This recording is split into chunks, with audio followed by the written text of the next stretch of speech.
Elite Wagers. I am your host, Elite Wagers, and this is the first episode of the Premier League season. As you all know, the Premier League is back on August the 15th, so we've got a few weeks to sort of break down the league, break down all these different teams and players and things like that. So this is going to be the episode that I break down each team within the Premier League, giving my sort of analysis. I've gone deep into each team, and I'll give you a little bit of a prediction on where I think they will finish this season. I've gone into stats like things from last season, where things they did right, things they did wrong, where they need to improve, transfer targets, all that, transfer movement and things like that that's going on at the moment. So I've gone fully in depth into each team, and this is the episode that I will share my thoughts and opinions on each team. Just a little bit of a background on what's going to be happening over the next couple of weeks.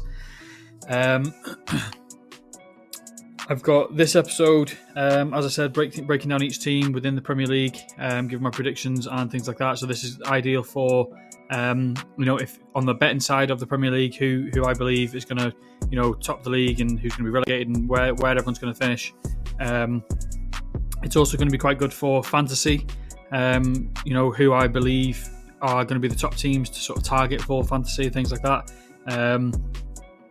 And then I've got another episode coming next week, which will be my future bets, and then we're going to touch on fantasy football again next week, and then the week after that is going to be a full episode on the fantasy season long game, which is just gone live over on fantasy on Fanteam. As you can see there, fantasy season long game. I'll just give you a quick little preview on how it looks. It looks clean. A little bit of a teaser on player prices as well. So it's a 15 player market. You have to pick your starting 11, and then you get 4 subs, and you get 100 mil. I've had a little go already, and it's really difficult, which makes it really, really fun. So we'll touch on that in next week, and then have a main episode the week after. But yeah, like I said, this week is breaking down each team. I'm going to go through each team individually. And yeah, let's get started, and let's get started with Arsenal. Go down in alphabetical order. So Arsenal, they finished last season in second place in the Premier League. Actually, wait, I'll say how this is going to work. So I'm going to go through things like last season's placement in all competitions, all the cups and things like that. I'll go through a little bit about squad news, so who's come into the club and who's come out of the club. I'll go through some sort of key stats from last season, what they did well, what they need to improve on, and then I'll give my sort of 2025-26 prediction. Basically, what they need to improve, what they need to continue to do, what they need to do different, and things like that. So yeah, we're going to start with Arsenal. Second in the Premier League last season. Third round of the FA Cup they were knocked out in. They got to the semi-final of the EFL Cup and the Champions League, so they did fairly well in those two cups. But second place in the Premier League, fairly successful season in terms of placements for Arsenal. But obviously couldn't quite get over the line in terms of winning. A bit of squad news. So they've got a few players coming in. So they did sign Zubimendi. They signed Norgard from Brentford as well. They got Kepa and Madueke as well. So 4 new signings so far. On the departures list, they do have Thomas Partey, Jorginho, and Tierney as well, who are left on. Well, they were all released, contracts terminated. So they have sort of improved a little bit in terms of their squad depth, bringing in 4 players to 3 players, or 3 main players leaving. A few stats from last season. They actually had the best defensive record in the Premier League. They conceded 34. Let's go on to the defensive side. They conceded just 34 goals in the Premier League. They finished with the best defence in the league for 2 years straight. Their attacking side, they were, they improved on the season prior. They weren't as prolific as Liverpool. Obviously, Liverpool topped the league. They scored 69 goals there, averaged 14 shots per game, and obviously that's a main. Arsenal couldn't sort of compete with Liverpool. They couldn't keep up with Liverpool in terms of their goal scoring abilities, and that was obviously mainly down to a few injuries to their main strikers. So you had Gabriel Jesus, who was out, and Kai Havertz. And actually, when you look down the list here, Kai Havertz was actually their top goal scorer, and he was out for 3 months as well, that's the clear issue for Arsenal from last season. Arsenal only lost 4 games last season. But they did have 14 draws, which obviously, again, is a problem that highlighted a tendency to draw and dropping points in games that they could and should have won. They actually dropped 21 points from winning positions, which is more than any other team in the league. And then they finished runners-up in the Premier League for the 3rd consecutive season. And they've actually only won one trophy in the last 10 years, which is also an issue. That's what they're gunning for. And they just sort of can't get over the line. In terms of what they've been able to do in the off season and what I believe they can do in the next season upcoming, they've sort of solidified themselves as a team to watch, and obviously a team to contend for the title, make another deeper run into the Champions League maybe. But in terms of their characteristics, they do like to attack down the wings. They sort of play in like a bit of a block where they have 3 midfielders defending that back 4. And as you can see here, the strengths, attacking down the wings, which is mainly down with Saka. Saka's their main guy, and they do finish a lot of scoring opportunities as well. Their style of play, they like to control the game in the opposition half. I'll show you that heat map in a minute. Attacking down the right, as I said, with Saka. Short tiki-taka passes, no sort of long balls over the top, and they do like to play possession football. You can see that with this heat map I've got up here. Well, not a heat map, but so they do like to attack on the right side 43% of the time. Saka obviously is their main guy. They like to get him involved as much as possible. Open play goals, they scored 41 goals, which is 59%, which again comes down to sort of their tiki-taka passing style. And the way they like to play in the final 2/3 of the pitch, so middle third and the opposition third, taking up a chunk of their possession stats. And then again, you can see where they've had shots as well. So, well over 70% have been inside the box for Arsenal. Don't know how it's called. So yeah, 70% inside the box for Arsenal in terms of their shots. So yeah, they do like to sort of pass the ball into the net in effect, which again is worked for them so far in the last few seasons. So I can't see that changing too much. Obviously, like I said, they made additions in key areas, boosting their midfield.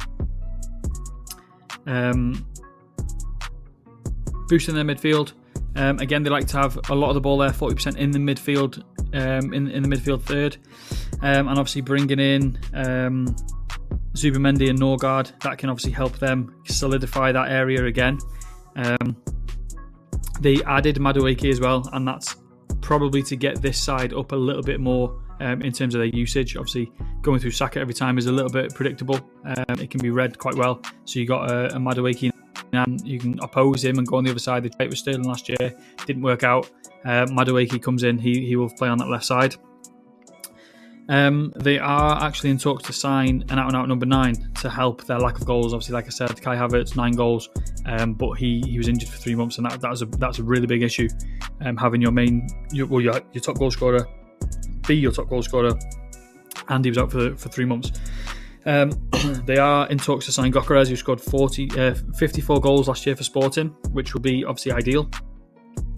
In my opinion, they ideally need to add a few more players to create a little bit of depth. Last season's major struggle was injuries, especially in that attacking area, and obviously that was due to having a longer season, obviously with the Champions League and the domestic cups and things like that.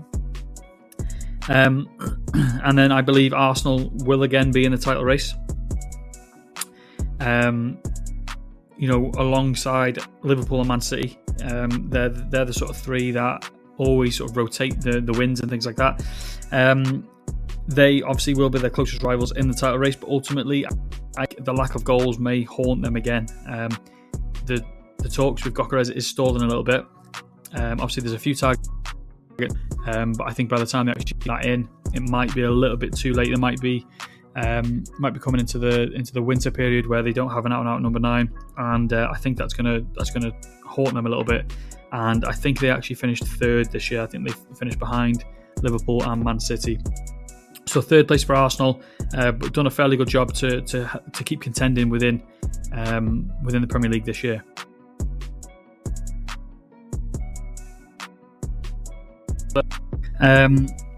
Last season they placed in 6th place. They were just 2 points off 4th place, so very, very close at the top of that Premier League last season. They finished in the 4th round of the FA Cup and the EFL Cup. And then in the Champions League last year, they finished in the quarter-final. They were knocked out by PSG.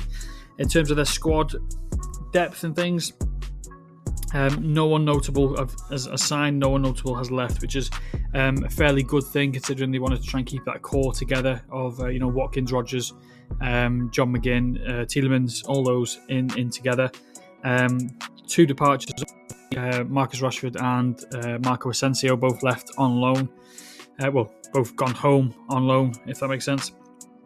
But in terms of their stats from last season, if I was a Villa fan, I'd be very, very happy with how last season panned out. Obviously disappointing to end with no Champions League football. Obviously disappointing not to go further in the Champions League either. But they do have Europa League football next year, and that should give them a better chance. A better chance at silverware in Europe for the first time since 1982. At home last year, they played very, very well. 34 goals in 19 games at home. 11 wins, only 1 loss. That actually accounted for 40 points at Villa Park. And they did have a home run that stretched, 18 matches unbeaten at home last season. Away form, more inconsistent, 8 home wins, and only 26 points on the road as well, which you can see there the goals dropped a little bit, 24 away from home. Their 2 main guys last year, Ollie Watkins and Morgan Rodgers. As you can see there, 18 goal contributions for Rodgers and 24 for Ollie Watkins. They actually had 31 and 29 respectively in all competitions for the 2 of them. So they were really, really crucial for this team last year. And then in terms of their characteristics and how they like to play, set pieces were huge for them last year. They scored heavily from dead ball situations. They ranked 3rd in the Premier League for set piece goals, scoring 15 or more. And defending set pieces as well. So anything set piece, they sort of played very, very well. They sort of set up. Emery set them up in a sort of very sort of mid-block kind of style play. They like to attempt short passes through the middle. Obviously, balls into sort of Ollie Watkins and Morgan Rodgers were the main areas that they like to use. That was their avenue they like to use, and I think they'll stick to that next year.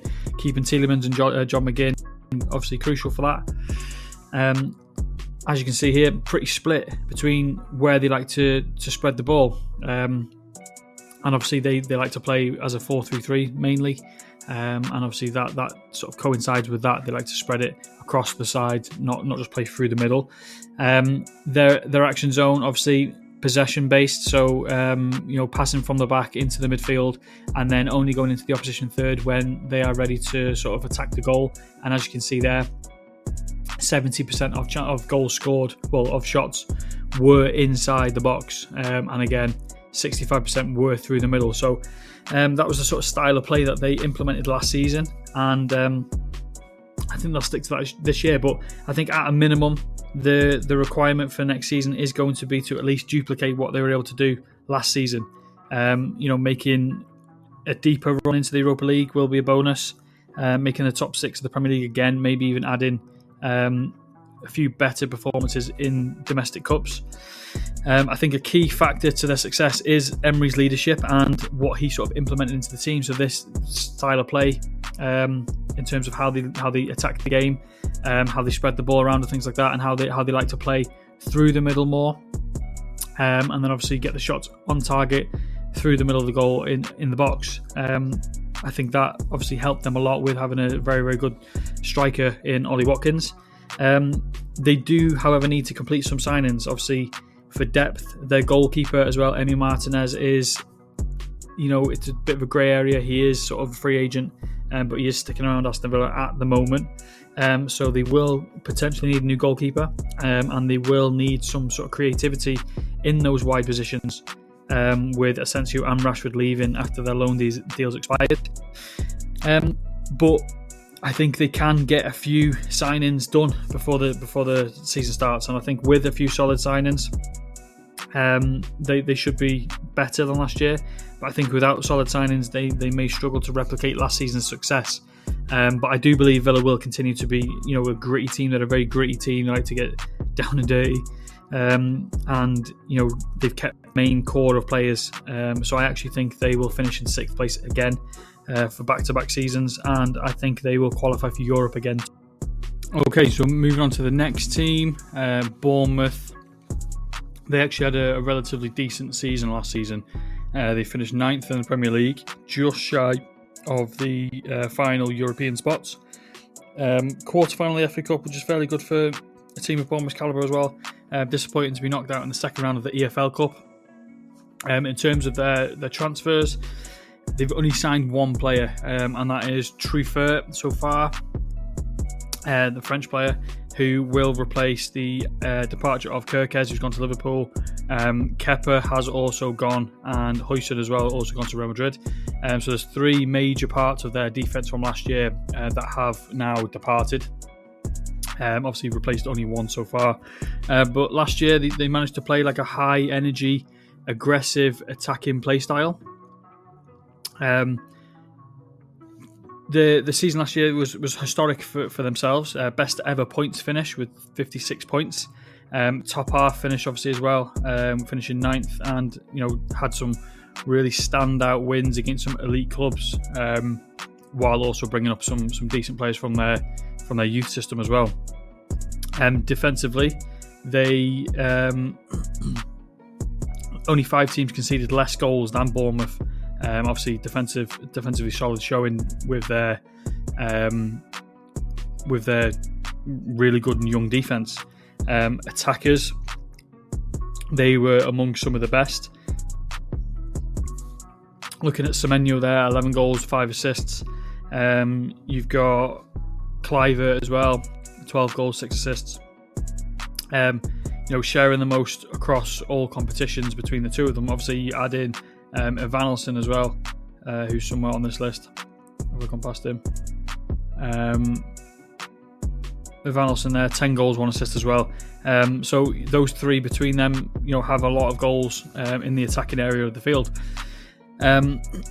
In my opinion, for next season, it's going to be very, very tough to replicate what they were able to do last year, especially with their losses on defence. They signed Truffert as a replacement for Kirkez. I think they have now signed Petrovic as well as Kepa's replacement, which is a good replacement from Chelsea. They do need to sign a solid centre back to replace Huijsen, and obviously a few more players for depth as well. Keeping Semenyo and Kluivert is also key, obviously, and Evanilson. All 3 have been somewhat, in talks. Well, speculation, potentially moving away. But time will tell how this new look offence and defence will look. But it may be difficult to better last season. Obviously, as you can see, their left side is the most used side. That's Kluivert's side. But they do have a lot of their action zones in the final 2/3 of the field, which is a good way for them, and how they played a lot of the time last year. And looking at shots as well, they get the ball into Evanilson a lot, and Semenyo as well. Semenyo coming in from the centre attacking midfielder position as well, to get 67% of shots inside the box. But it's just going to be difficult for them to sort of replicate what they did last year with the defence lacking a little bit. Defensively here, as I said, they're one of the best defensive teams in terms of goals conceded. You see there as well, shots per game allowed, tackles per game 18, which is in the highest of the league as well. So they do have a lot of potential, but it all depends on how they overcome those losses on defense. And I do believe they manage a top half finish, but I think they finish in. Okay, so moving on to the next team, which is Brentford. Last season, another team had a relatively decent season. They themselves finished in 10th in the Premier League. Like Bournemouth, they were also in the quarterfinals of the domestic cup in the EPL Cup, but they did get knocked out in the third round of the FA Cup. In terms of their transactions this year, Henderson is in, so they brought a veteran face. Henderson coming in, Kelleher also coming in goal, and obviously there's huge talks about Mbemo leaving, but as of now he is still a Brentford player. In terms of their outgoings, Norgard has left, Flecken also left, and Ben Mee also got released as well. So you could essentially say Henderson comes in for Norgard, Kelleher for Flecken, so it's a like-for-like situation in terms of those transactions. Looking at last season, the thing that stands out to me there most is the 66 goals that they scored. So they had a strong mid-table finish, comfortably clear of relegation. They actually collected 56 points, and they had a huge winning record of 16 wins, 14 losses, 8 draws, nearly flawless at home as well. Scoring 40 goals at home, just one draw in the first 9 games for them. So a huge result at home for Brentford allowed them to finish in the top half of the league. They actually had a club, going back to 66 goals, a club record 66 Premier League goals, joint 5th in the league. Only Newcastle, Arsenal, Man City and Liverpool outscored Brentford. In terms of their efficiency, you can see there creating chances, aerial duels. Coming back from losing positions is also a huge strength that they had last year, and finishing those scoring chances. Talking about those scoring chances, they had the best shot on target rate in the league with 40%, and they had a high expected goals efficiency. Looking up to their top players from last year, Brian Mbemo, 20 goals, 7 assists, absolutely huge for them last year. Wissa, 19 goals, 4 assists. Sade there, 11 goals, 2 assists, and then you look up to Damsgaard as well, 10 assists for himself. So they had 4 key contributors in the final end of the field, which obviously powered their attack. But while the attack was solid, the defence was not as good. You can see there, a lot of the time they have a lot of weaknesses defending against the wings, stopping creating chances, which was a huge one. 57 goals conceded ranks them in the bottom 6 for goals conceded. Flecken obviously had a very, very good season in terms of his fantasy output last year.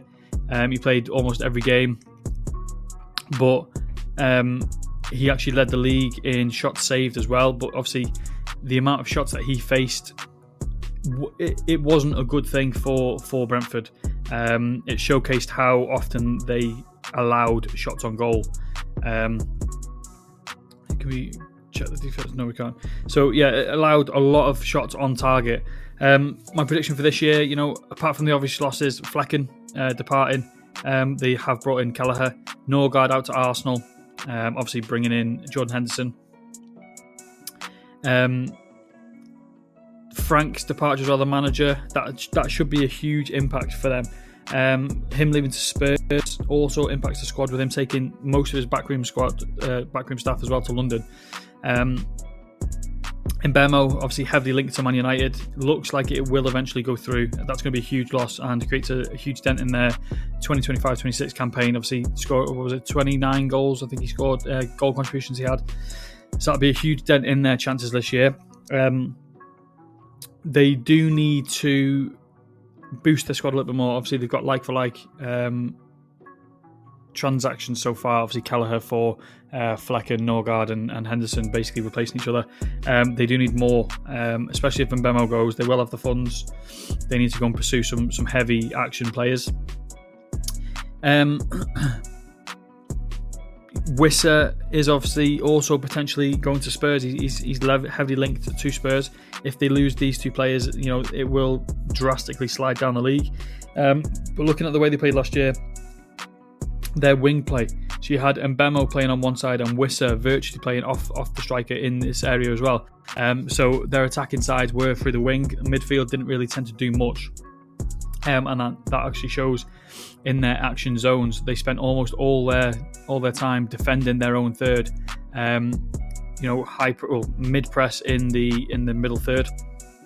But to see the action zones being, over 70% here in the first 2/3 is not a very good look for them this year. I think if they lose Mbemo and Wissa or Wissa, they're going to hugely struggle.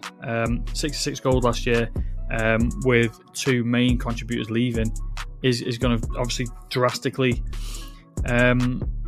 decrease their chances of a top half finish. With Frank gone, obviously 39 goals, so 39 of their 66 goals last year could potentially be leaving. Like I said, Frank leaving, I see them struggling under a new rookie manager as well. I think it's the set piece manager the set piece coach who's now their manager. I just think they struggle all around, especially on attack. Obviously, their defense wasn't very solid anyway. I don't believe they managed to replicate last season's fairly decent results. I actually see Brentford sliding down, and I have them finishing in 13th place. So I haven't finished it sliding quite far down, but I don't think they can replicate what they did. Okay, so the next team, Brighton. So these three, Brighton, Bournemouth and Brentford, all did very, very well last year, finishing sort of mid-table. Brighton ended up in 8th place. Reached the quarterfinal of the FA Cup and the fourth round of the EPL Cup. So again, those three teams sort of doing very similarly in terms of their league positions. In terms of squad news, the obvious one, João Pedro to Chelsea. They did sign De Kuiper and Costalus. I think that's how you pronounce them. Probably not. But they signed those two to sort of inject a bit of creativity after João Pedro moves on. But in terms of last season's performances, they played some really, really solid football. A lot of strengths in this column here. Exceeded last season's pre-season prediction. They played very well at home. That obviously gave them a huge boost in their league standings. They got 16 wins in total, 13 draws, 9 losses. Their home results, 8 wins, 8 draws, 3 losses. Did slip a little bit on the away form, 8 wins, 5 draws, 6 losses. So that does need to be improved. They managed to score a fair amount of goals. Again, another team with 66 goals. Only 4 teams scored more. And again, they were the same. Only 5 teams, sorry. They were the same teams. Newcastle, Arsenal, Man City and Liverpool. Again, that averages out to, I think it's 1.7 per game. They did struggle defensively. Conceded 59 goals. And that averages out to 1.5 per game. So they did. That obviously is another reason why they weren't able to keep the wins in the column. Obviously conceding quite a lot of goals. Matoma, João Pedro, who else? Danny Welbeck. All scored 10 goals each. So Danny Welbeck, João Pedro, Matoma, all were combining for 30 goals last season.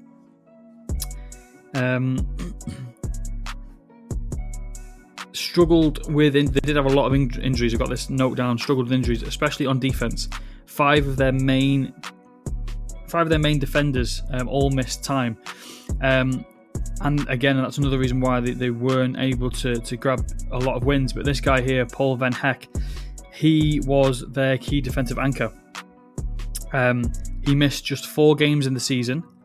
And when he was absent, so in those 4 games, Brighton conceded 10 goals. So he was a main part of their defensive structure, and obviously showcased when he was out. They conceded, over 2 goals per game. In the matches he did play, he kept 10 clean sheets. So again, the pros of having him in the team were massive. They have a solid young core. They played 21 or younger players with 21 or younger. They logged 9,000 total Prem minutes, so that's one of the best in the Premier League for the young players. As you can see here, very, very good at set piece chances. So, like I said, free kicks, corners, things like that. Individual skill players as well. So again, it goes back to Matoma, João Pedro, things like that. For next season, while they played a lot of younger players, they also played 143 different starting 11 combinations, which is the third most. So that does create a little bit of instability within the team. Obviously, João Pedro being moved on is a huge loss. Danny Welbeck can fill the void. He played well in Pedro's absences last year when he was injured or suspended. He obviously got 11 goals all competitions with a few assists as well. No European football is a boost for Brighton. Squad rotation will be a lot easier to keep players healthy, longer rest periods, and obviously extra preparations for games. Looking at their sort of the way they like to play last year, they like to try and keep the ball within this midfield area. And again, I think that's going to be highlighted again this year with the signing of De Kuyper. He's a centre midfielder, and he's one of those holding kind of midfielders who likes to try and dictate the play of the game. So it wouldn't surprise me to see him on the ball a lot in this area, and using the opposition third for the likes of Matoma, Danny Welbeck, anyone else they sort of get in those wide areas. But I think it's going to be a tough ask to get them in the top 8 again for Brighton. With Pedro moving on, a little bit of a shuffle around on defence as well. Obviously, like I said, 143 different starting 11 combinations. Obviously, they had a lot of injuries on that defensive line. Keeping Van Heck in that area will be key for them. But, no sort of real stars signing. I think I struggle to see an improved team. And obviously, with João Pedro losing, that's a huge loss. Unfortunately, I believe they do drop down. I actually think they finished 12th this season. Okay, so the first of the newly promoted teams, and that's going to be Burnley. I'm actually really excited about this Burnley team. They managed to finish second in the English Championship last year, which clinched automatic promotion. They got to the 5th round of the FA Cup and an early exit in the EFL Cup in the 2nd round. Squad news. In terms of their departures, at the moment, no notable departures. There is huge talk of their goalkeeper, who I can't see on this list, their goalkeeper on the move. So Matt Trafford is supposedly on the move and I think gone to Newcastle. I'm not too sure, but at the moment he is still a Burnley player. In terms of their additions, they've got some very, very good additions in my opinion. So they've got Twenzebe at centre-back, Larson up front, Marcus Edwards, who they re-signed, made him a permanent move. I couldn't get my words out. Made him a permanent transfer from his loan move, and then they've also got Kyle Walker at right back as well. So obviously an unbelievable season last year, unbeaten through 33 league games. That included an undefeated home record. First time they've done that since 2009. They collected 49 away points as well, which is the highest in Championship history. So they had a real historical season last year. Defensively brilliant. Let's go back up here for a second. Defensively brilliant. Conceded 16 in 46 games. That's an average of 0.3 per match. That's a new English league record. 30 total clean sheets, and they had a streak of 12 games where they conceded no goals, so 12 clean sheets in a row, which is obviously historical as well.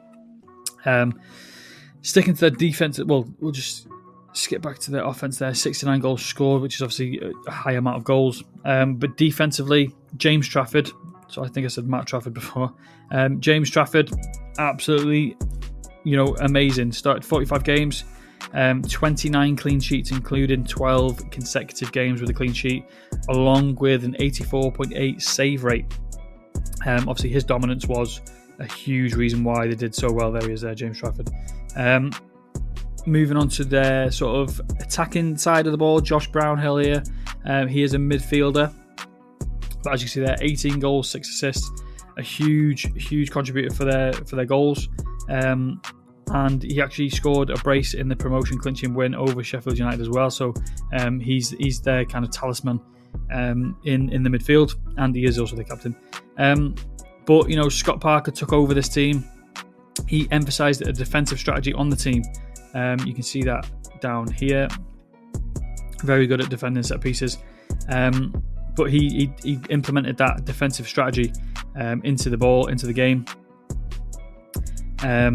That obviously led to dominance, and obviously you can see 43% that they kept the ball in the midfield third, showcasing that they tried to defend their own third as much as possible. Obviously they broke a lot of records in their dominance. Fewest goals conceded in any English season was 16 in 46 games.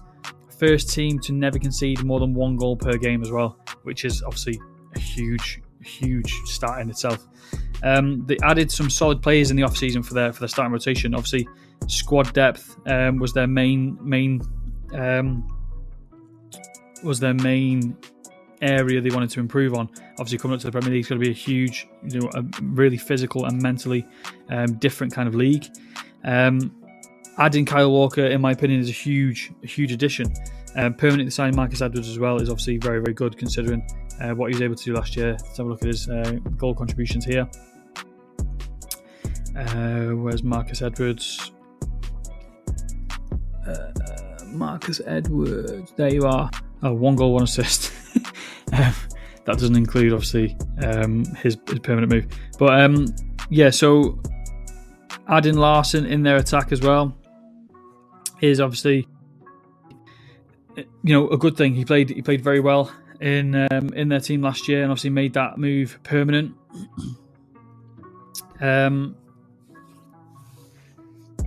They've been focused on a defensive play style to navigate the Championship, but obviously in the Premier League it's a lot more physical and mental. They are going to need to score some goals, so adding Larson's obviously a little bit of a boost in the attacking area, but whether or not they can create as many goals as they did last year is going to be something to watch.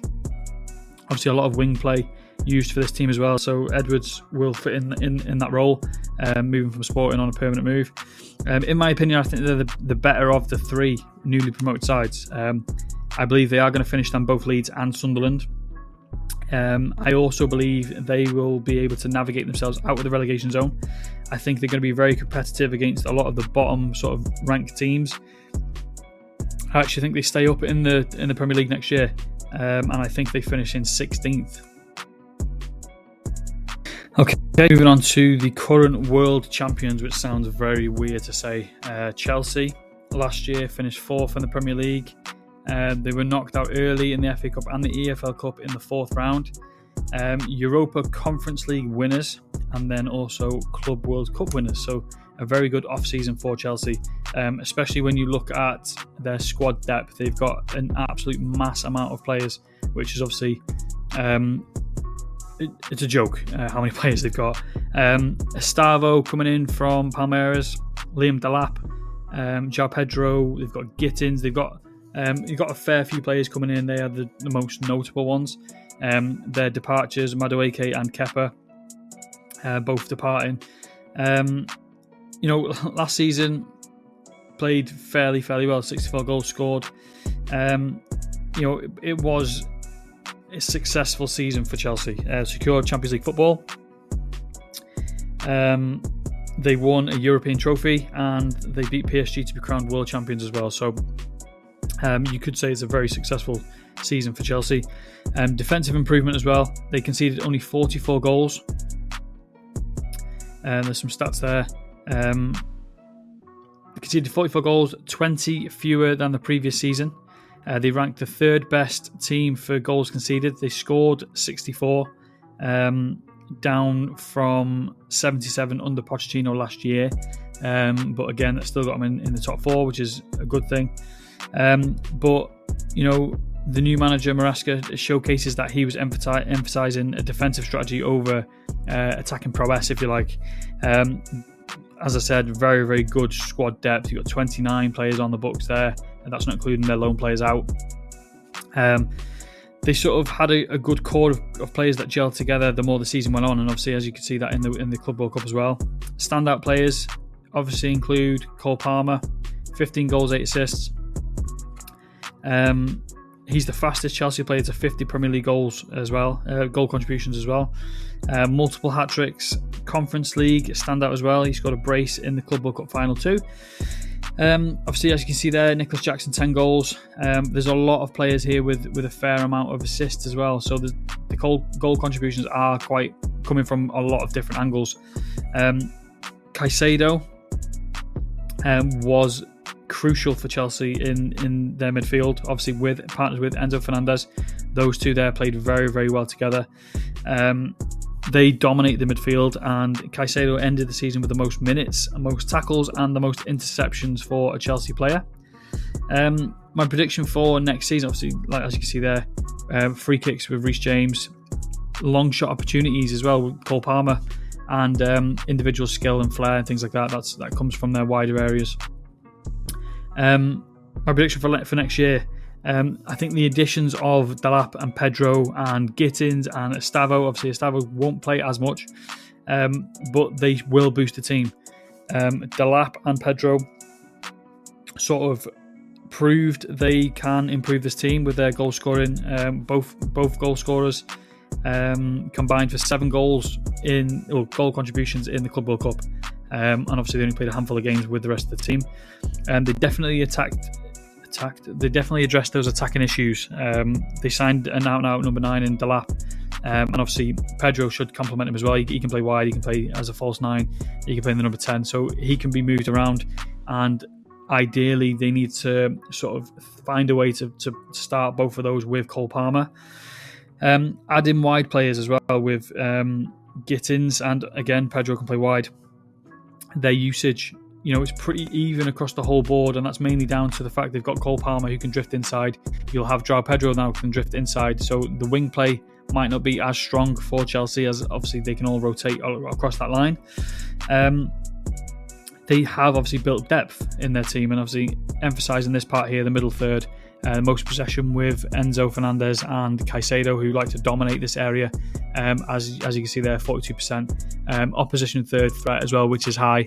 Again, it's going to be high with Cole Palmer, João Pedro, Liam Delap, Gittins, anyone and everyone that they've got in that attacking area of the field. They certainly have the talent to be able to score a lot of goals. 64 goals last year. I think they can improve on that with their new goal scoring talent. I think their manager and the coaching staff are going to be able to push the team to sort of replicate league success from last season, maybe even better at a little. I'm also expecting a few longer cup runs, obviously in Champions League now. They are in pursuit of silverware again this season, but all in all, I think they can get themselves back into the top 4, and I think they finish in 4th place again. The next team, it's going to be Crystal Palace. Last season had a fairly decent season, 12th in the Premier League. FA Cup winners, beating Man City in the final, and then also made the quarterfinals of the EFL Cup, and with that obviously qualified for Europe as well. So a positive outcome for them from last season. Squad additions, very minimal, no one notable in or out. They have managed to keep this guy Eze. He's their sort of star man, and he has been linked with a move away, as has Mark Gahey as well. So if they can keep those two, they should be in good stead for next season. But yeah, domestically well last year. Made a decent run in the EFL Cup. Obviously qualified for Europe through winning the FA Cup. They are unable to participate in the Europa League due to some ownership issues, but have instead been moved down to the Conference League, so that should fit them a little bit better anyway. They actually began very poorly last year. They had one win in the first 10 games, but after sort of mid-February, they earned 33 points from the next 19 matches, and that was the 5th best form over that period. They operate mostly in a 3-4-2-1 kind of setup, and they actually lead Europe's top leagues in tackles per game, recovering the second ball most per game as well, and obviously becoming defensively resilient during last season, conceding the 8th least amount of goals in the Premier League.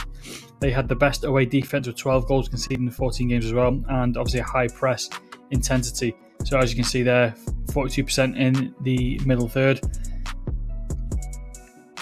showcasing the fact that they like to have a high press into the opposition third. But in terms of the form, they ended on a high. They won 5 of the last 6 games, including a 5-0 win against Aston Villa. Highlighting obviously a few players, I said Eze and Gehi before, but Mateta, he's been a really, really good player for them last year. Premier League top scorer for the club with 14 goals, 17 in all competitions. Where is he on this list there? 14 goals, 2 assists. He ended the season as player of the year as well. Again, just touching on Eze, 16 goal contributions for Eze. Obviously scored that winning goal in the FA Cup final as well. Ismaila Sarr, 8 goals, 6 assists as well. So another player that contributed well for them. They both combined for 45 goal contributions during the season. And then again, just touching on another one, Munoz here played really, really well towards the end of last season. 9 contributions with 4 goals, 5 assists. He was a right wing back actually. He signed in January, and then he was named the FA Cup final man of the match as well. 2nd in the Premier League for tackles. Contributed defensively and offensively. He had a total of 14 contributions in the whole season last year. Ideally, they need to keep these main players that I've mentioned, Munoz, Eze, Gehi, Mateta, Sarr. They need to keep those guys, and they do need to get some signings in to help with the squad depth and sort of squad rotation with heavy fixture list for next season. Obviously, with the European games as well, and some players expected to leave. I do kind of expect it to be hard going back to back on what they did last year. Especially when this is a very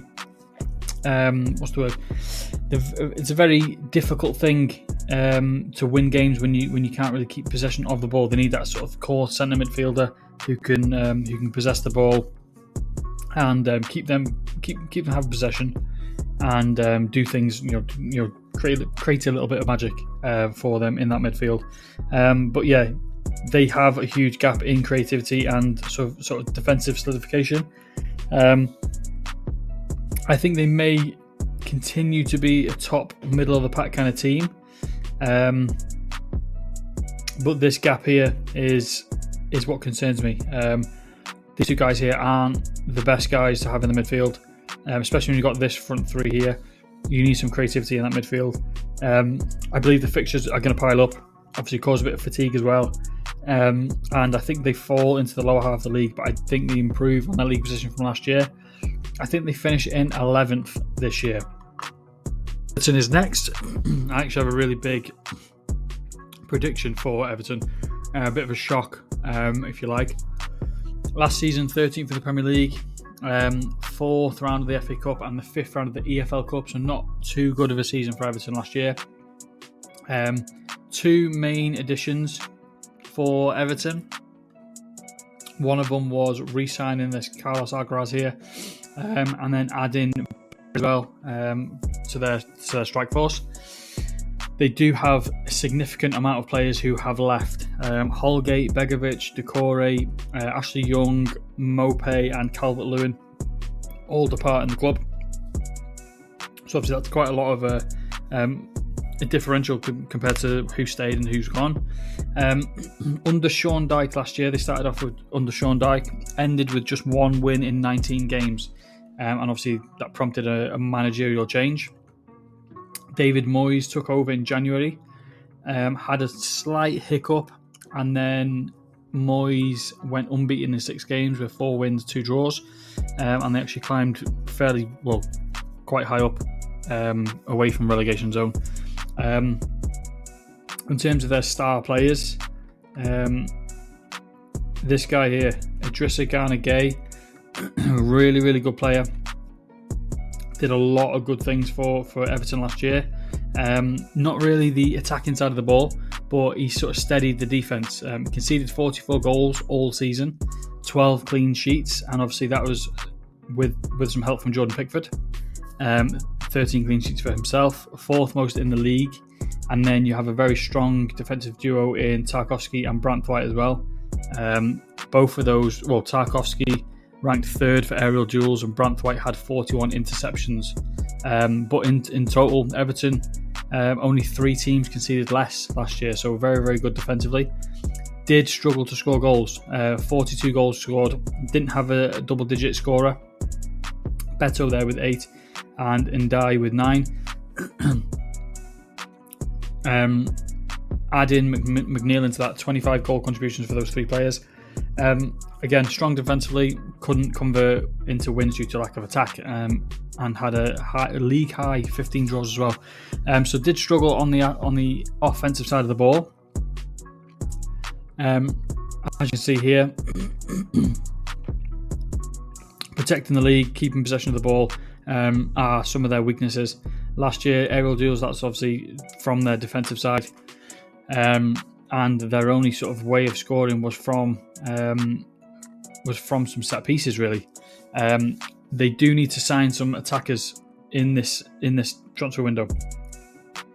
29 goals from set pieces, open play goals 50%. So that's not really good enough. They do like their wing play, so that favours McNeil. But they do need to sign more players. Obviously, they've had a lot of departures, more departures than arrivals, and that's obviously going to hurt a lot. Last season, the winter schedule hurt Everton in particular. Obviously, as I said, with Sean Dyche and the managerial change to David Moyes. This season, squad depth is going to be significantly lower, so they need to add to that. Obviously, adding Barry, signed him for 24 million, but he only scored 11 goals last season, so it's not much of an improvement in that attacking area there. They need to get that percentage in the opposition third higher. And these wing players, they need to be more involved in the game, getting into attacking areas within the box.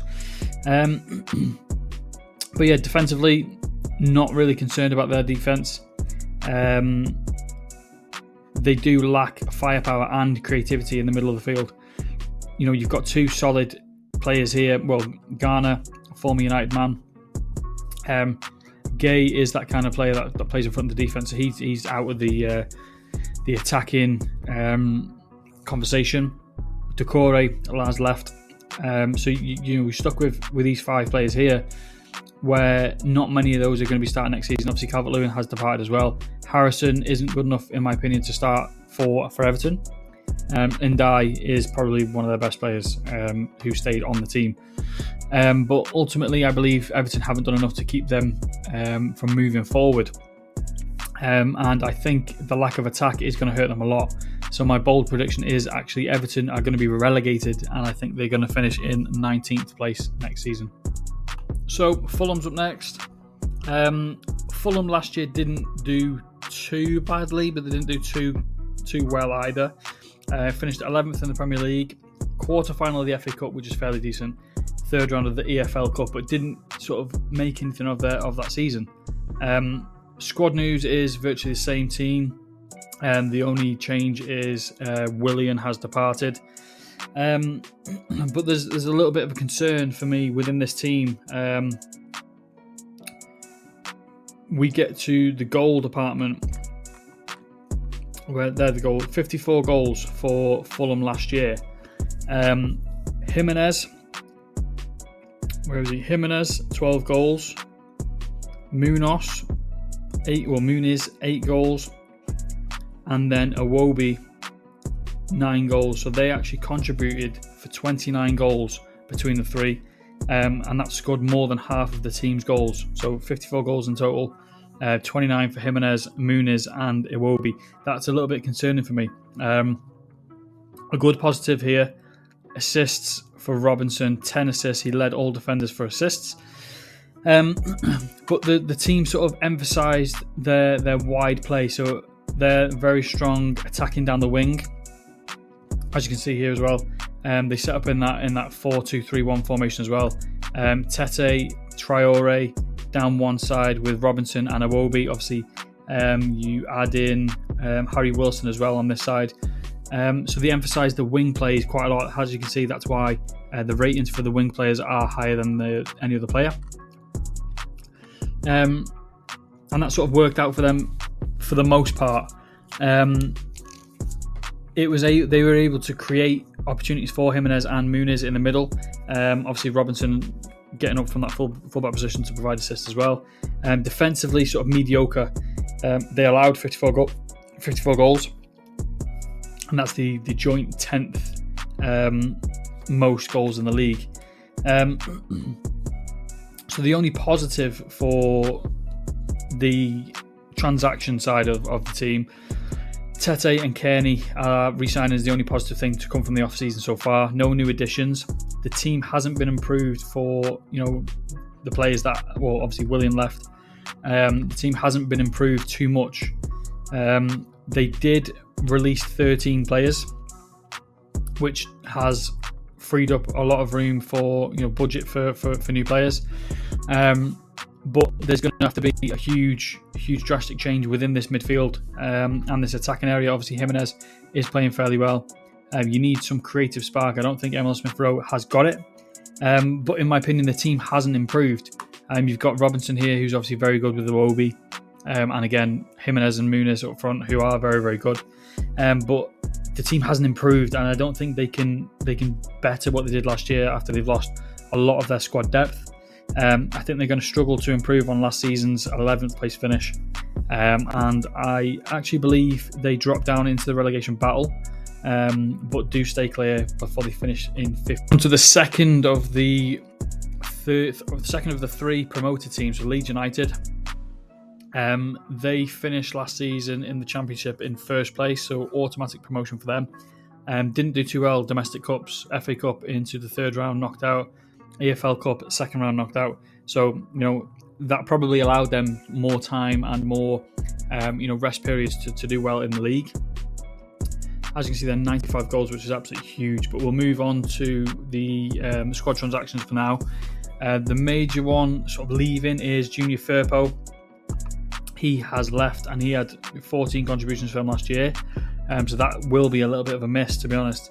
And they have added Longstaff from Newcastle as well, which is a good addition for their midfield. Last season, as you can see here, a lot of strengths within the team. Won 29 games, drew 13, lost only 4. They scored a league high 95 goals. And they conceded just 30 goals as well, which is huge. Top English side across all 4 of the top English tiers in terms of goal differential. They averaged 2.4 goals scored at home and just 0.5 conceded per match. At home, 61 goals, unbeaten at Elland Road with a record of 18 wins, 4 draws.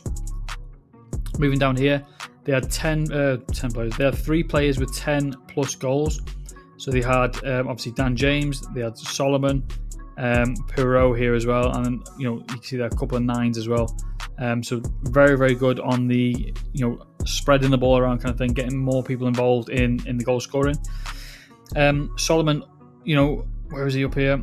12 assists as well as those 10 goals. So contributing from all over the field. Dan James as well, 9 assists. Ampadu converted from a central defender into the centre defensive mid area, and he sort of locked that centre of the field down. Kept the defence pretty quiet all year as well. On-field presence correlated with just 4 goals conceded within his minutes. So when he's on the field, he only conceded 4 goals, which is huge. Their manager also guided Leeds to 100 points. He was awarded multiple Manager of the Month honours and Championship Manager of the Season. He sort of implemented a high energy, obviously you can see their counter-attacks, finishing, creating a lot of chances, creating scoring chances, defending, protecting the lead. So all of these sort of contribute to what Fark actually implemented into the team. Possession, short passes, attacking down the sides and through the middle, sort of just aggressive play style. You can see here it's set up again. It's that normal formation that we're seeing quite a lot now. But he implemented the high energy, attacking minded play style with sort of disciplined defending. And that allowed them to have their historic season. So we'll just have a look here. You can see just how sort of attacking they were. Midfield third, 44% with 32% in the opposition third as well. So that accounted for 76% within this season is absolutely huge. Attacking down the wings, left side mainly with Dan James. He played very, very well for them last year. The additions and departures basically are like for like. Additions coming in key areas. So let's just look back to the midfield for Leeds.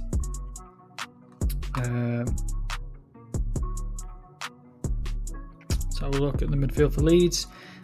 So they've actually added in Longstaff into these two. So I don't know which one will be sitting out, but Longstaff is going to be a solid player to play with. Ampadu, I don't know why Ampadu's not on that lineup, but Ampadu and Longstaff will be very, very good to protect these back four here. They are in talks with Premier League proven players like their new signing Longstaff. He's an ideal option for their midfield to help adapt. They re-signed Byram, who's a wing back, obviously Firpo leaving, and then Dan James as well got the extension. That sort of solidifies this core unit for Leeds that helped them be successful last year. It's going to be very, very tough to score goals, so they do need to have reinforcements. Obviously, Perot here, he had a very good season last year. Did I say 19 goals? Yeah, 19 goals, 7 assists for Perot, but he is going to need help. As well as that, they're going to need a new goalkeeper to keep up with the Premier League standards. Historically, 54% of newly promoted teams stay in the league in their first season. That means 2 of the 3 teams that have been promoted will be likely to go back down. But despite a huge year last year, I think Leeds will be one of the teams that get relegated. I think they come up and I think they go straight back down. I think the recruitment that they've made hasn't really helped them become a solid Premier League team. And I actually believe they go back down. I believe they finish in 18th position. Champions Liverpool. Obviously, as I said, first in the Premier League. They got knocked out early in the FA Cup into the 4th round. The EFL Cup, they came runners-up to Newcastle, and then the Champions League, they got knocked out in the quarterfinals. It became more and more evident throughout the season that they were going to be prioritising the Premier League anyway. Especially when sort of it got to Christmas time where they were sort of, battling with Arsenal towards the top of the table. It became more and more evident that they were going to be taking the Premier League very, very seriously this year. And then they're going to be taking it very seriously next year as well, because they've added some really, really high-profile players. Wirtz, Frimpong, Kirkez and Marmasashvili all added in. So obviously a new backup goalkeeper, new fullbacks for Liverpool, and Wirtz as well coming in. They will replace obviously Trent, who went to Real Madrid, Kwanzaa, who's gone out on loan, I think, and Kelleher as well, who's gone to Bournemouth. So pretty like for like transfers, and obviously, like I said, high profile transfers to help with the push on for more and more Premier League titles. So they actually clinched the 20th Premier League title. They finished with 84 points with a plus 45 goal difference. They actually finished 10 points above Liverpool, above Arsenal, sorry. Led the league for 234 days, and that actually 26-game unbeaten streak for Liverpool. Conceded only 41 goals, third best in the league, and they scored a league high 86 goals. 25 wins, 9 draws, 4 losses in the league. They actually led the league in shots as well with 639. Obviously, we've got to mention this guy here, Salah. 29 goals, 18 assists, absolutely huge contributor for Liverpool. 47 goal involvements last year, earned player of the season. Luis Diaz as well, 13 goals, 5 assists, he added to that. Gakpo as well, 10 goals, 4 assists. Also adding more goals for Liverpool. Midfield created a really, really solid environment. Defensively solid as well, with Alisson managing to keep 17 clean sheets. So Arne Slot actually adapted to England very well and implemented a similar style to Jurgen Klopp, and obviously similar personnel as well. So Szoboszlai sort of dropped in a little bit here, and they had front three, obviously Diego Jota, rest in peace there. Really sad news about him passing, but he dropped into that position here, and Luis Diaz sort of played up front more for Liverpool.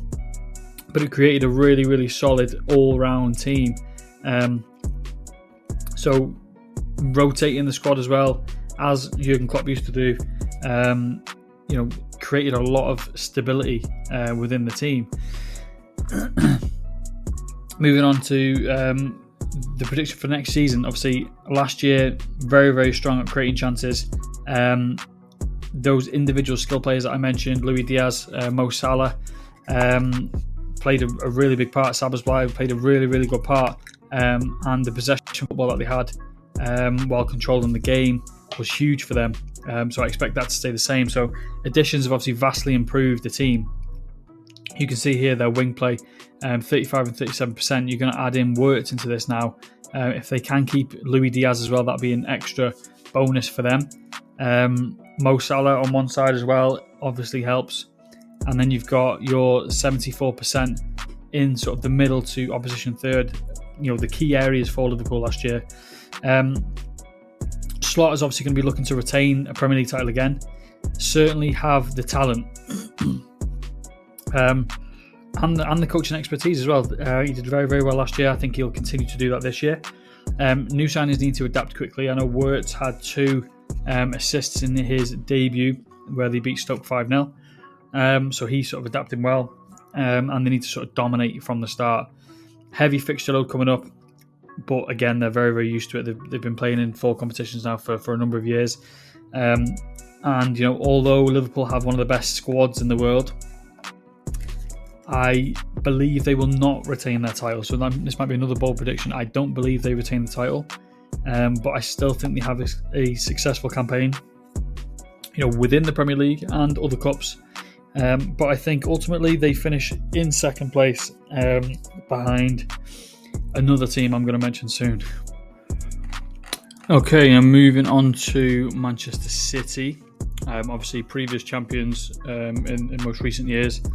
Very, very good team all around. But last year had a little bit of a disappointing season. So they finished third in the Premier League. FA Cup, they came runners-up, which they've been really dominant in the FA Cup over the last few years. Unable to win that. Early exits in all the other competitions, really. EFL Cup, 4th round. The Champions League, they got knocked out in the playoff stage. The Club World Cup, knocked out in the playoff stage as well. So sort of with that prompted a few changes. Kevin De Bruyne has departed, long-time veteran for Man City, and Kyle Walker, also a long-time veteran for Man City, has also left. Obviously, last year they had Rodri out all season, so they've decided to give him a little bit of help, obviously, with De Bruyne leaving as well. So they've signed Reinders, Oit-Nouri as well for their fullback position, and Ryan Cherky as well, who's a really good playmaker. So they feel like they've done enough to replace Walker and De Bruyne so far in this transfer window. Obviously bringing in Marmoush late last year as well, in January transfer window. But this season loss, they ended a streak of 4 consecutive titles. They didn't get a title last year. Obviously, like I said, done very well in the FA Cup over previous years, and as well as winning the Premier League as well. They scored 72 goals in the league and conceded 44. So their goal difference was plus 28, which is fairly good. They had a really, really strong start within the season. Then they had a 13-game unbeaten run. Obviously ended with some key injuries in key areas of the field. So Rodri, he was the most notable one, only managed 2 games. And then that followed by just 1 win in 13. So they had 13 unbeaten. And then they had 1 win in the next 13 games, which is, a really, really bad stretch of form. Suffered 4 home losing streak for the first time. 4 games losing at home. Losing for the first time under Pep Guardiola. Haaland scored 22 goals. He did have a little bit of injuries. Obviously, 31 appearances. He would have obviously liked to have finished the whole season. The only the player to play the most games for them this year was Gvardiol, who has a really, really good season for them. But yeah, injury played season haunted their progress in the league. That was the main reason for them finishing third. In total, they had 33 separate injuries during the season, which is a vast amount. Looking forward to next season. They've always been the kind of team that sort of likes to dictate the play with these front 6 players. They like the possession kind of game in the opposition half, and normally Rodri here would have been holding the fort for this back line, but obviously he wasn't involved. So that suffered in their defense. They failed to stop other teams from creating chances and scoring goals. And that was a main reason for bringing in Reinders as well, and to bring in Cherki for this position here. So with that, this should look a lot more in shape. Obviously, added the key positions to help with their strengths and things like that, and to help the weaknesses more than anything. It's going to be a long season. Well, it has been a long season, obviously, with the Club World Cup as well. Fatigue may cause problems, but they do have a very, very deep squad. Another long season schedule as well with the Champions League and things like that. Personal improvements and players returning from injury should boost the team, so their depth shouldn't be too much of a problem. Reinforced Rodri with Reinders, and they've got a true left back to help with this. Obviously, as you can see, the left side 37% used. You add in Oit-Nuri as well in that area, and that's going to help whoever plays on this left side, mainly Doku, I think. And obviously that would mean Gvardiol can drop back into the middle of the field, into the centre-back position with his more natural centre-back role. And then obviously Cherki will be able to play around in this middle third to opposition third, trying to boost that from 78% maybe into the 80% with his playmaking abilities as well with De Bruyne left. But I do think Man City have a very, very improved team. Obviously Haaland being fully fit this year, hopefully he plays a full season. That's going to be a boost in itself. 22 goals is a down year for him. So I fully expect a bounce back from Man City. I believe they've got the team and the ability to win the league. My main concern for this, however, is going to be the financial fair play ruling that they have. So if they do end up with any points deductions, it's going to cost them the league, maybe the Champions League spot, maybe even a top 5 finish, depending on how harsh they are. But I think without financial fair play, I think Man City will win this league, and I think they finish first. Team Manchester United, obviously a very, very, very, very, very disappointing season from them last year. They'll be disappointed in themselves, and everything about the team was pure disappointing. 15th finish in the Premier League, and obviously we were in the relegation battle for some part of that season as well. Early exit in the FA Cup in the 5th round, EFL Cup quarter final, so again not very good there compared to our standards anyway. Europa League came runners up. Really unlucky to lose that game. Community Shield also runs up as well. So you can see here, before we get into the squad news, you can see here we scored 44 goals in the Premier League in 38 games. That's just over 1 on average per game. You look at the Europa League, 15 games, 35 goals, that's over 2. So we kind of prioritised the Europa League towards the end of last season, obviously due to being really, really poor and disappointing in the Premier League. We prioritised the Europa League instead. So as you can see, the numbers were a lot higher, even the shots game, the team rating was a lot higher. Everything was a lot higher for the Europa League than the Premier League. We just chalked that halfway through. But with our struggles, we did bring in some players. So we brought in Cunha, Mbemo, and Leon to play at fullback as well. So we did well, I think. Well, we've done well so far, I think, for those players. Cunha, I think, is going to be a really, really good asset for the team. Scoring a lot of goals. I'll go into that in a second. Same as Mbemo.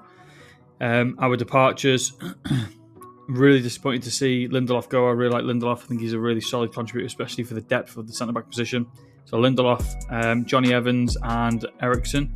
We also have Anthony, Garnacho and Marcus Rashford on the chopping block on the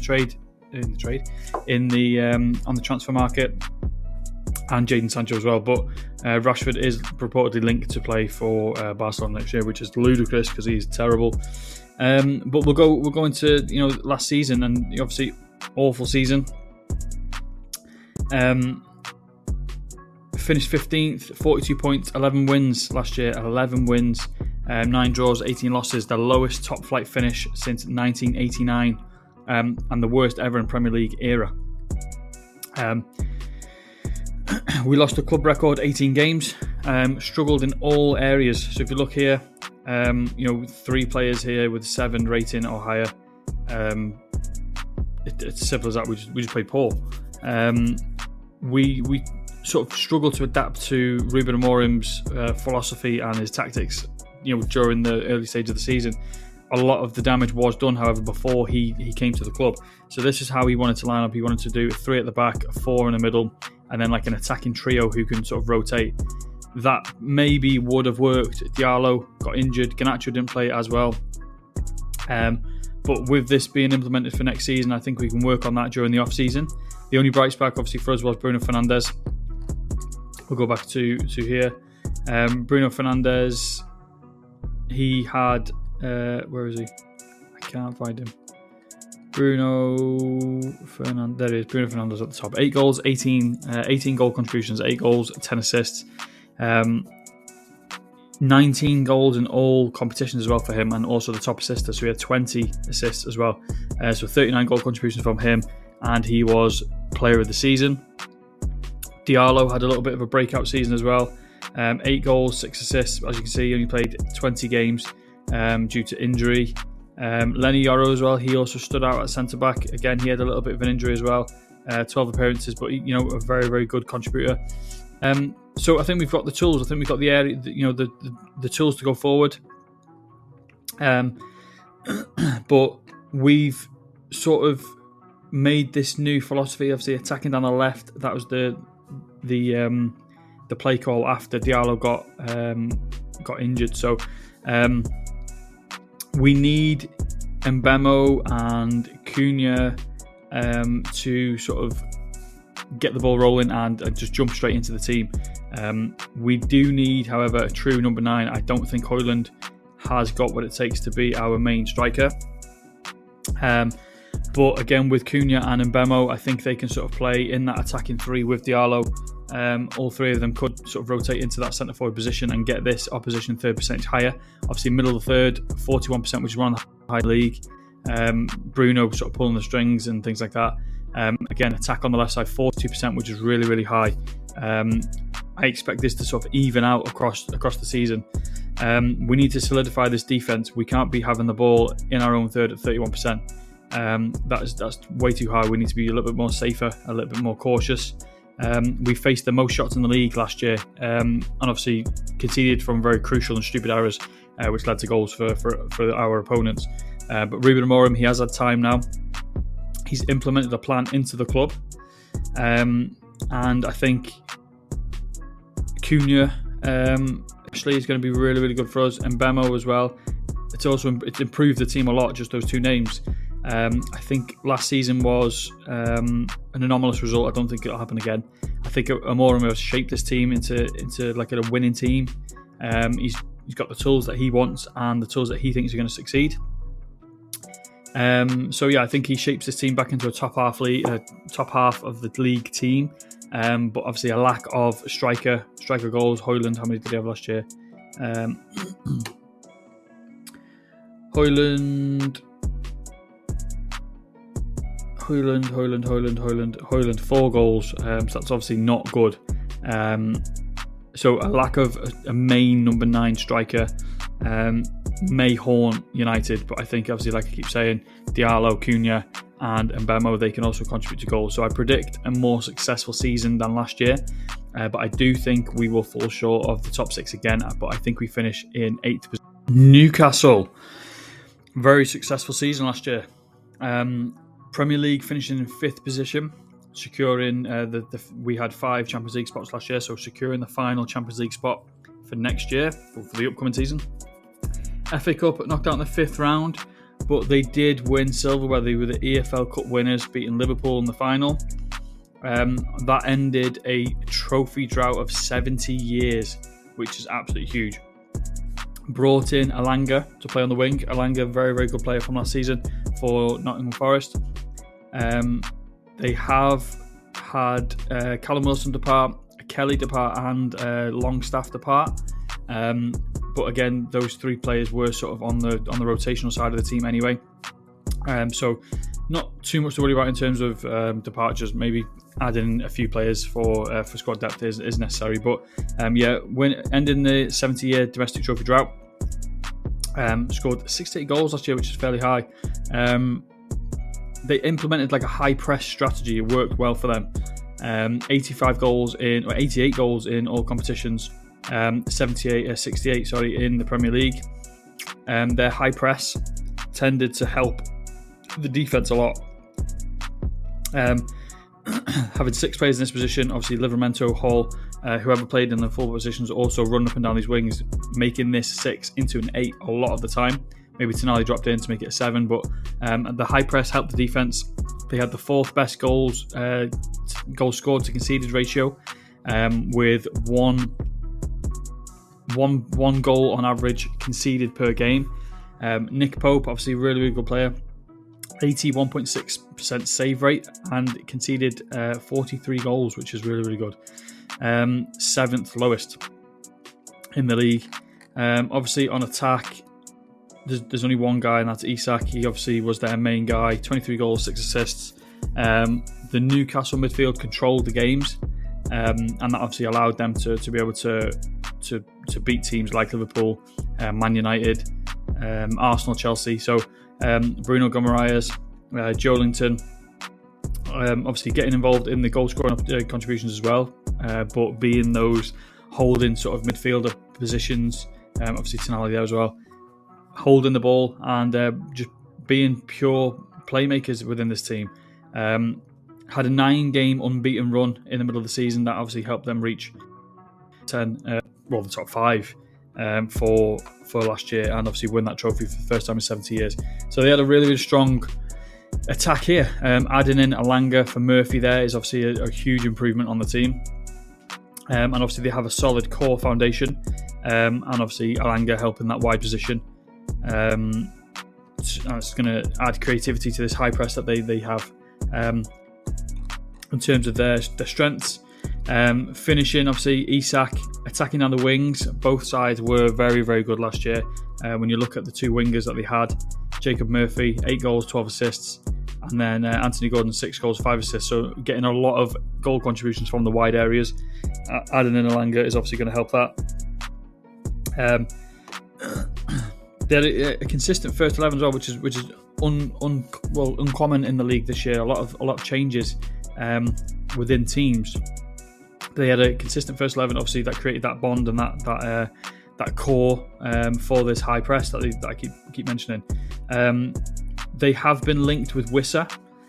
He might be a good added goal scoring threat for them, a bit of help for Isak in the goal scoring area, and a little bit of depth as well with Wilson leaving. They had a period where they struggled last season with injuries. Like I said, that was more in their depth area.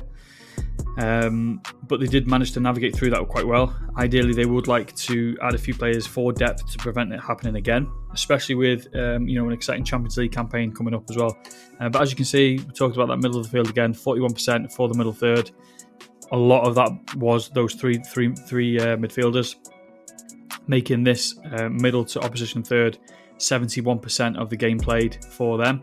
Again, that high press coming up and forward from both sides, 36%, 38% in the wide areas.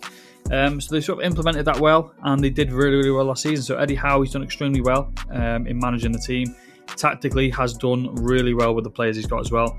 I expect them to be a stronger contender again, stronger than last year. I think they will do well in the Champions League. I think they'll get through the group. I think domestic cup-wise as well, I think they'll do very well as well. Again, they may even prioritise the EFL Cup, trying to go back-to-back as well. And I do think they try and prioritise Champions League spots again for next season. And I do actually think they get it. So I'm going to expect them to finish back-to-back seasons in 5th place. Nottingham Forest. This is a difficult one because it's really hard to be happy with how they finished, but it's really, really hard to be disappointed with how they finished as well. They finished 7th in the Premier League. I'll get back into that again in a minute. FA Cup semi-finals, which is fairly good. AFL Cup second round, which obviously isn't very good. Squad news: Elanga has departed. He was a big contributor for them last year, but they do have Igor Jesus from Botafogo as well coming in to try and fill that void. So they kind of started with a defensive approach last year. In the Premier League, they conceded only 38 goals, so won a game. And that actually ranked as the 4th best ratio in the division. The whole back line and cells improved from 2023 to 2024, and they actually had a total of 13 clean sheets. So this back line here played very, very well defensively. Frequently used this formation, obviously, as we've been seeing a lot in the league anyway. A solid mid-block, making this a really, really difficult 6 to break down. Shifting into a back 5 on occasion as well, with Yates coming in here. Obviously Elanga, Hudson-Odoi coming back as well in those full-back positions. And then it shifted into, obviously you've got an attacking 6 here. Aina and Williams coming forward to make it an 8 on attack as well. So this adaptability, it sort of powered their resilience in defence and offence as well. So despite being a defensive set-up team, they only averaged 39% of possession as well. They managed to score an 8th most, 58 goals in the season in the Premier League. Just going to offensive side there. 58 goals in the league. That was the 8th most as well. So 20 of those came from Chris Wood. Very, very good, obviously, contributor for goal scoring. He was up there for the Golden Boot as well for most of the season. A further 15 goal contributions from Morgan Gibbs-White as well, who has been linked away. So hopefully they can keep him. They took the lead in 17 games last year and dropped very, very few points once scored. So showcasing that the low block and game management sees out wins. You'll probably see it here. Their sort of strengths and things like that, and the way they like to play was very, very aggressive. And again, with a low block, playing with width, with the fullbacks and things coming forward. And again, crosses coming into the box for Chris Wood. So that was their sort of their play style, and it worked very, very well for them. As you can see, obviously a huge loss is going to be Elanga, with 17 goal contributions for him, and obviously if Morgan Gibbs-White leaves, it might be curtains for them. But they were in the top 3 for a majority of the season last year as well, so they were fighting for a Champions League position. That's why I said before, it's hard to be disappointed with a 7th place finish, considering the year before they were in the relegation battle. So for them to get European football this year is a win, but them not to get Champions League football with them being in the top 3 for so long is obviously very disappointing. But I think it's a good thing. I think they will do better in the lower European competition. But heading into the season, Morgan Gibbs-White is going to be the huge thing to look for within the season, within the off season. Potentially even for Spurs or Man City, he's a crucial part of the team, and obviously they must prevent him from leaving at all costs. They already lost a key member in Elanga. They've been linked with Jacob Ramsey. He'll be a solid signing to play in that number 10 role if Morgan Gibbs-White does leave. They signed Igor Jesus to try and cover Elanga. He's a young attacker, played really, really well in the Club World Cup, scoring 2 goals. He can help replace Elanga. But again, with this sort of low block, makes that own third and midfield third the most action-packed zones for them, with 72% in the own third, in the own third and the middle third, which again, it worked well for them. Doesn't work for everyone, but it worked well for them. Very, very difficult to break down. And then obviously, as you can see here, set pieces and counter-attack goals contributing for 40% of their goals. Wing play as well, Callum Hudson-Odoi and Nico Williams on the left side, and then obviously Alanga and Aina on the right side, which should be now Igor Jesus. So yeah, it worked well for them last year. I think they can sort of replicate that again. Solid defence and obviously, again, solid low defensive block. They may have another successful campaign. If their attack can hold together and sort of find goals, if Chris Wood can keep up the goal scoring, and if he finds some other contributors in Gibbs White, Igor Jesus, Callum Hudson-Odoi, I think they can do well this year. They need to find that creative spark with Alanga gone as well. But I think with the defence being so disciplined, so compact, I can see them having another really, really good season, a successful season for them again. Maybe a small drop-off as they finished 7th from last year. I think they do drop into the lower end of the top half of the league, but I do think they will finish. Okay, so the third of the 3 newcomers and the newly promoted teams, Sunderland, finished 4th in the Championship last year. Obviously won the playoffs to get into the Premier League. FA Cup 3rd round finish and the EFL Cup 1st round finish, so not very good domestically. We'll get into my opinion in a minute. Squad news: they've made a bit of a splash in the off season. They signed Adingra from Brighton.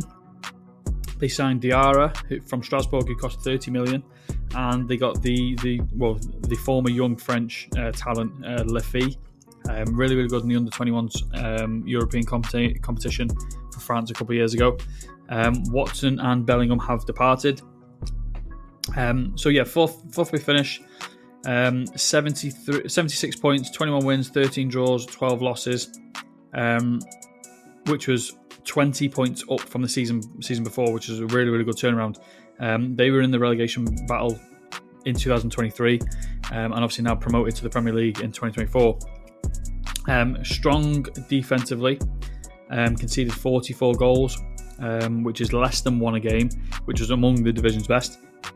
The manager implemented this formation. Again, we're seeing this quite a lot, but it didn't look like this a lot either. They kind of played it as a 4-2-3, so they had Roberts drop in there, and these 3 kind of played as 3 attackers. So they had 4-3-3 system on the ball, and that shifted into a 4-4-2 kind of thing at the back. On defence, which was the main reason for their low goals conceded. So that kind of made that you'd say Lefebvre dropped in there, Roberts dropped in there, and you've got a back 8, a low block. So defensively solid, a fairly decent attack as well. 58 goals scored on attack, which is the 8th best. 63 goals in total. Sorry, where have I got 58 from? 68 goals in total in the Championship, 8th best. Strong at home as well. That form helped them return to the Premier League after 8 years. So they got a very young team, often played players that were under 25 years old. Joe Bellingham has departed. Not really a contributor in terms of goal scoring, in getting the goal scoring contributions, only 7 for him. But you can see a lot of goals coming from a lot of different players. And it kind of went that way for majority of the season. They kind of shared the ball around, created a lot of scoring chances and finished those scoring chances as well. The one thing that I don't like about this team is the weakness, keeping possession of the ball. They weren't good at that. They're mid, because obviously they went into that back 8 on defense and they kind of went to the 4-3-3 on attack. It kind of left Joe Bellingham and maybe Lefebvre in that midfield area trying to create something, and it didn't happen that often. Another thing that I didn't really like was the fact they come back from losing possessions a lot. In the Premier League, you can't be doing that. If you go behind, it's very, very difficult to come back from those situations. So I think they're actually going to struggle to create opportunities in the Premier League. Their top goal scorer from last year had 13 goals, and in comparison, Liam Delap he had 12 goals for Ipswich, and they got relegated again. So the loss of Bellingham is going to be huge. Obviously, you can see here the action zone, 42%. I'm gonna put that down to them having a 4-2-3 on attack and then a 4-4-2 on defense. So majority of this is going to be probably defensive side, but 42% in the middle of the field, 29 either side. Bellingham was voted the Young Player of the Year for last season, and he was included in the EFL Team of the Year. So having him as a loss, departing to Dortmund is going to be a huge loss for them. I think inexperience for the team could be a problem with so many younger players. Obviously, like I said, playing a lot of players under 25 years old. They did sign Lefay on a permanent transfer to help replace Bellingham. Maybe he gets that free role in the middle of the field to sort of try and solidify the creativity of the team. But so far they have spent 107 million pounds in new players so far. So that's good for depth, obviously, and good squad rotation to help adapt to the new season. They ideally need this to go up from 29% into the 30s. And as I mentioned before, their top goal scorer from last year had 13 goals. They did sign a Dingra, which he's a wide player, so maybe he can, with Lefay dropping back into this midfield, maybe Adingra will get the nod on one of the wings, and Diarra as well. Maybe he finds a way into the attacking area of the field as well. But yeah, I think Sunderland's 76 points last season is a low total for the Championship. I think they're going to struggle to earn points in the Premier League. I don't expect them to do well. Historically, as I mentioned, for one of the, I think it's Burnley, historically 2 out of the 3 newly promoted teams will drop straight back down. I believe Sunderland will finish dead last and move back to the Championship. Nothing against them. I do wish them all the best. I hope they do well. I hope they prove me wrong. But yeah, I don't think they've got the creativity, all the attacking play style, things like that, to be able to beat some of these teams. Moving on to the last few teams in the league, we're down to Tottenham Hotspur. Similar to Man United, disappointing season last year, finishing 17th in the Premier League, 4th round exit in the FA Cup, EFL Cup semi-finalists, and then winners of the Europa League. So domestically, in their contest, doing fairly well with the semi-finals and winning the Europa League as well. But Premier League form was not on. A few decent squad transactions. Tell has signed on a permanent deal from Bayern Munich. Ganso has also joined from a Brazilian club, and Kudus as well from West Ham has now signed. Højbjerg and Rugelon as well has left. So some decent acquisitions in the off-season so far.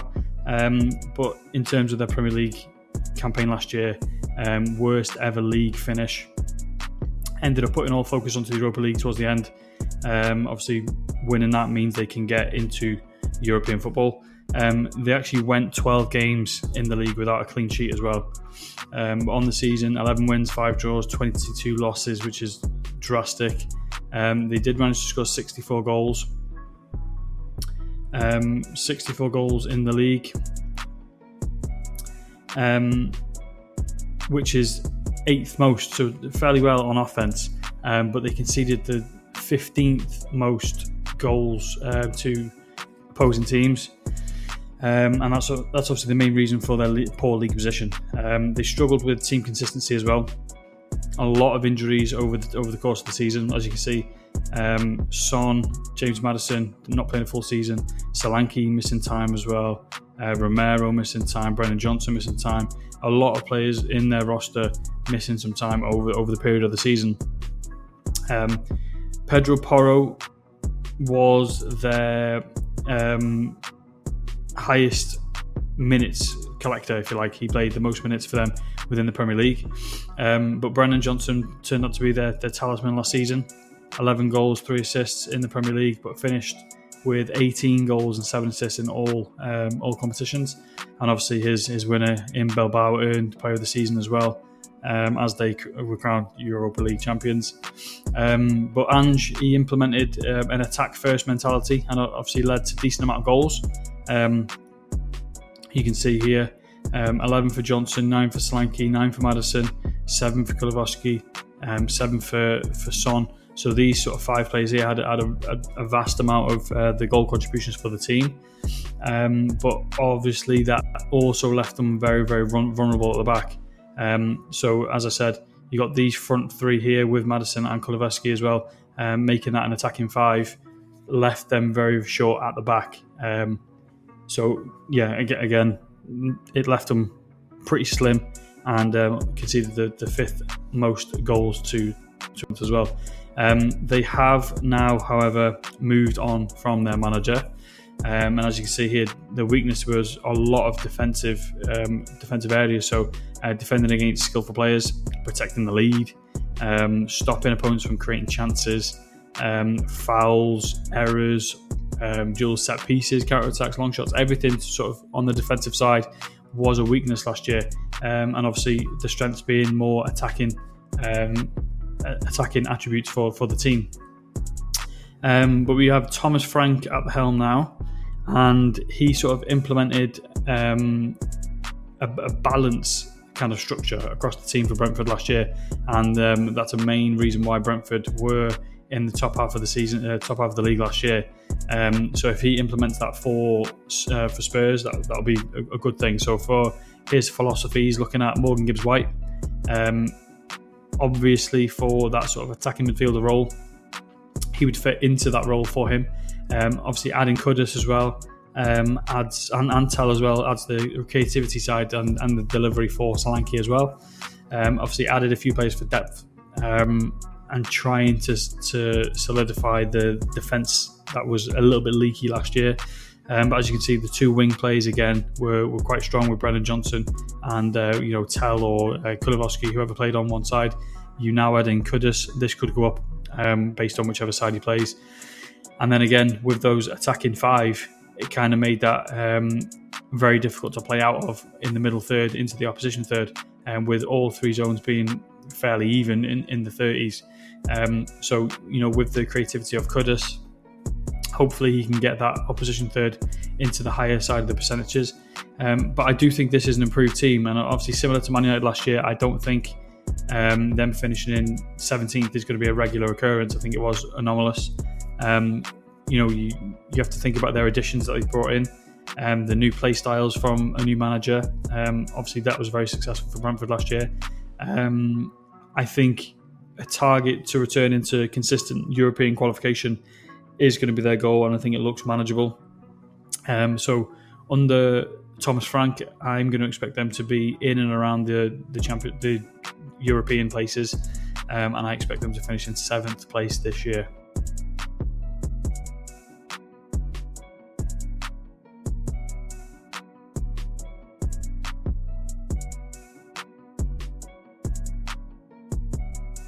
Haven't really done too much in terms of additions to the team, bringing in Todibo and Doof. Kudus, Ings, Zuma, Cresswell, Fabianski and Sofal all depart the club. So obviously nowhere near enough players coming into the club compared to players coming out of the club. They definitely need to sort that out to keep their squad depth and things like that. Otherwise, they're going to get cooked. So obviously, as you can see there, 46 goals for West Ham during the season. That's the 6th least amount of goals in the league.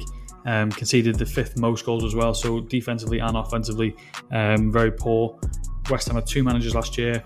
Potter being the current, he will start the season as their manager as well. He had the job of saving West Ham from relegation and stabilising the club, but he only had 5 wins in 19 games in charge. It would have been a lot less if they didn't have Jared Bowen. Jared Bowen, top goal scorer, 13 Premier League goals, led the team with 10 assists as well. He capped the season with a run of 8 games with a goal contribution to finish the season last year. Wan-Bissaka as well signed at the beginning of last year. He played every single minute for West Ham. Played all games, 7 goal contributions as well. He also led the team in interceptions and in tackles as well. But in terms of the team as a whole, they struggled on both ends of the pitch. Struggled with scoring goals, struggled with form, struggled with injuries, struggled with stopping opponents having chances. Obviously, you can see the weaknesses.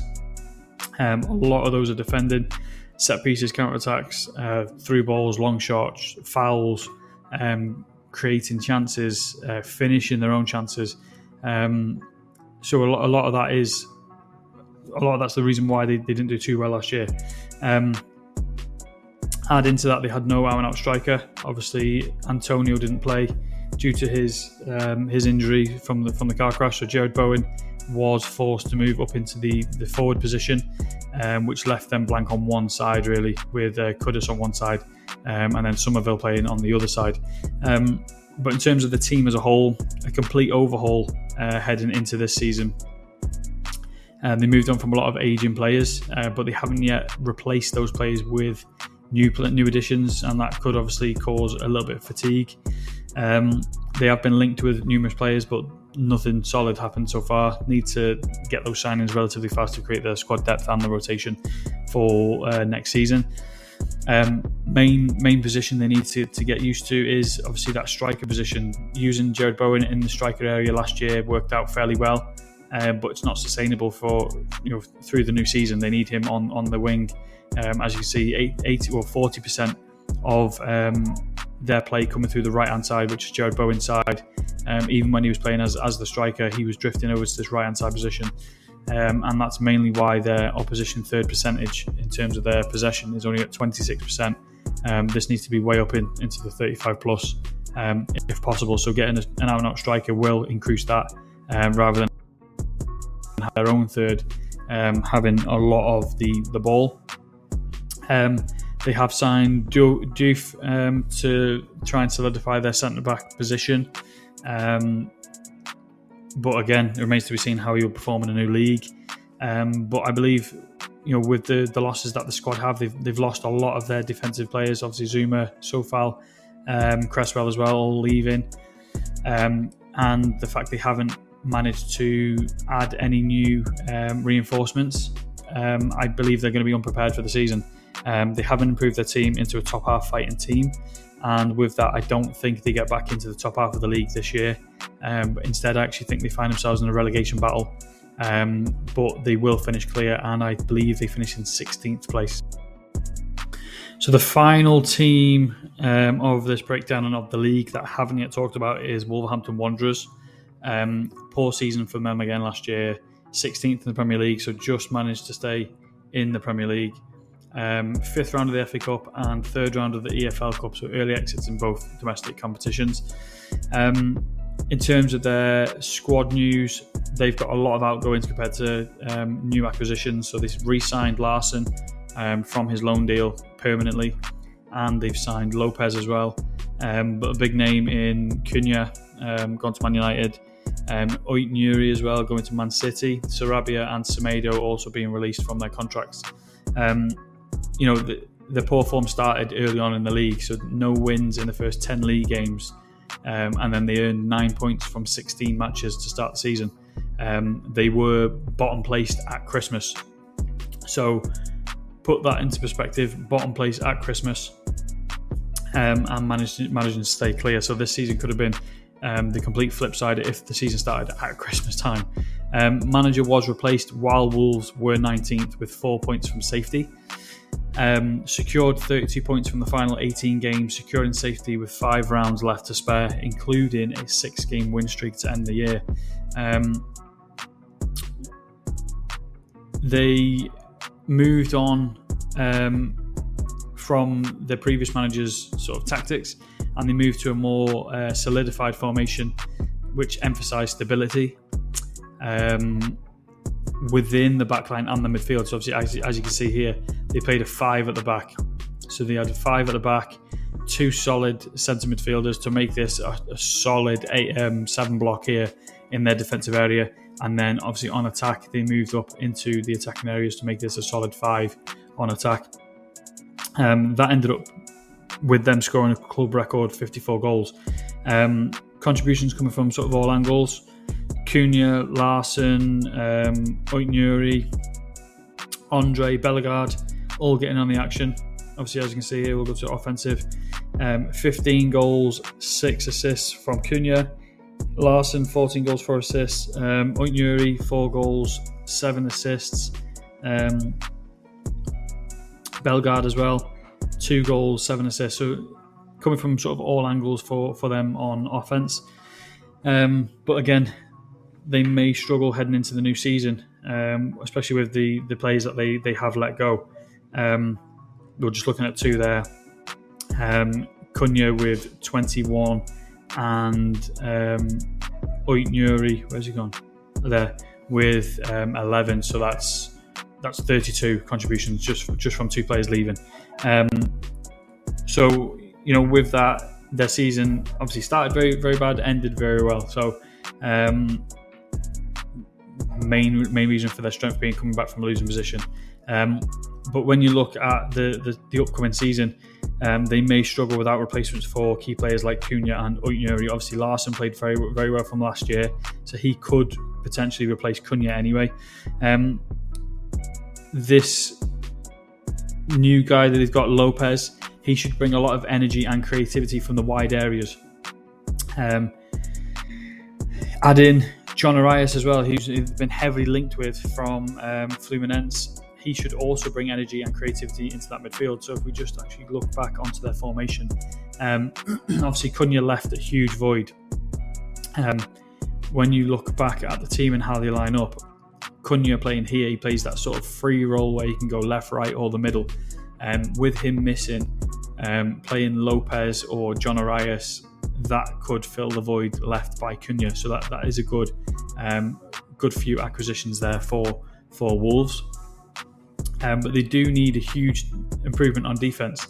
As I said before, playing that sort of low block with a solidified midfield into their defence means that their total action zones were own third and middle third at 74%, meaning the opposition third is only 26%, which is obviously very, very low.